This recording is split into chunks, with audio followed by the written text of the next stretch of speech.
गावावरून रताळी आणली होती, तर चला म्हटलं रताळ्याची काहीतरी वेगळी रेसिपी बनवूया. म्हणून इथे रताळी स्वच्छ धुवून उकडून घेतली आणि किसून घेतली. एका भांड्यामध्ये 1 वाटी पाणी गरम करायला ठेवलं. त्याच्यामध्ये 1 वाटीपेक्षा थोडासा जास्त गूळ घालून गूळ फक्त मेल्ट करून घेतला आणि त्याच्यानंतर हे पाणी गार करून घेतलं. रताळ्याच्या किसामध्ये 2 वाट्या गव्हाचं पीठ, अर्धी वाटी तांदळाचं पीठ, वेलची पावडर, चवीपुरतं मीठ घालून गुळाचं पाणी गाळून याच्यामध्ये थोडं थोडं करत ओतून हे पीठ आपल्याला मळून घ्यायचं आणि 10 मिनिटं झाकून ठेवायचं. 10 मिनिटानंतर यातला थोडासा गोळा घेऊन सुकं पीठ लावून पुरी लाटून घ्यायची.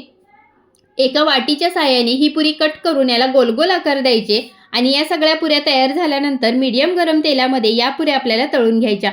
मस्त अशा टम्म फुगलेल्या रताळ्याच्या पुऱ्या तयार होतात. या पुऱ्या चहासोबत सुद्धा काही भागामध्ये खाल्ल्या जातात. तर कधी रताळी आणला तर वेगळं काहीतरी म्हणून ह्या रताळ्याच्या पुऱ्या नक्की ट्राय करा आणि रेसिपी आवडली असेल तर चॅनलला लाईक, शेअर आणि सबस्क्राईब करायला विसरू नका.